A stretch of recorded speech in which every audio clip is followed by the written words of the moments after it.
ক্ষমতায় আসা 2 মাসের মধ্যেই পরিবহনে জোর মুখ্যমন্ত্রী শুভেন্দু অধিকারী। গেরুয়া রঙের 50টি এসি বাসের সূচনা করে বার্তা, কলকাতায় আরও বাড়বে ইলেকট্রিক বাস। পরিবেশ সুরক্ষার কথা মাথায় রেখে এই উদ্যোগ। কলকাতার পাশাপাশি রাজ্যে চলবে সিএনজি গাড়িও। নতুন সরকারের আমলে পরিবহন ক্ষেত্রে জোর। এক লপ্তে 50টি এসি বাসের উদ্বোধন মুখ্যমন্ত্রীর। 24টি রুটে চলবে এইসব নতুন বাস। অনুষ্ঠানে উপস্থিত ছিলেন রাজ্যের পরিবহন মন্ত্রী অর্জুন সিং এবং প্রতিমন্ত্রী আনন্দ বর্মন। জোর দেওয়া হয়েছে পরিবেশের উপরেও, ফলে 50টির মধ্যে 43টি সিএনজি চালিত, বাকি 7টি ব্যাটারি চালিত।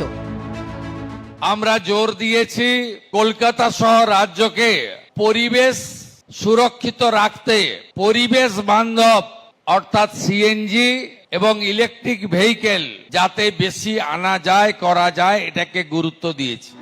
অনেকগুলি রুট বন্ধ হয়ে পড়েছিল, সেগুলি ফের চালু করা হলো এদিন। আর বেশ কিছু রুটে বাসের সংখ্যা বাড়ল।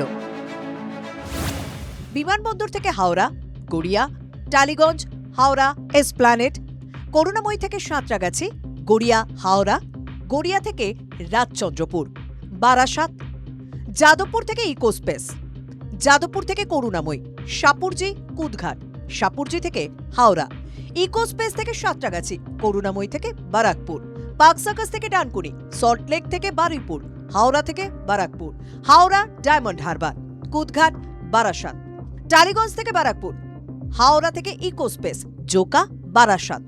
আমরা যে নীল সাদা বাস দেখেছি পালা বদলের পর এবার হচ্ছে গেরুয়া বাস।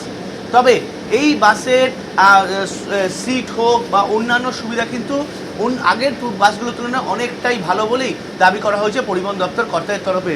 নীল সিট সেটা হচ্ছে জেনারেল সিট, যেগুলো পিঙ্ক সিট সেগুলো হচ্ছে মহিলাদের জন্য। যে মহিলারা জিরো ভ্যালু টিকিট নিতে চান না তাদের জন্য ব্যবস্থার কথাও এদিন জানিয়েছেন মুখ্যমন্ত্রী।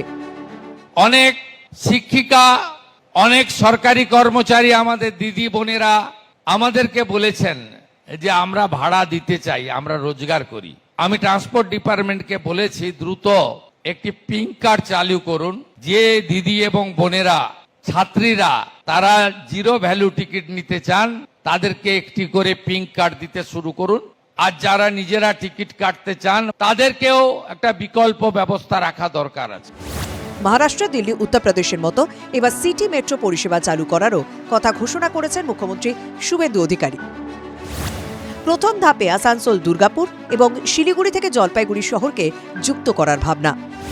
সায়ন্ত ভট্টাচার্যের রিপোর্ট, TV9 বাংলা।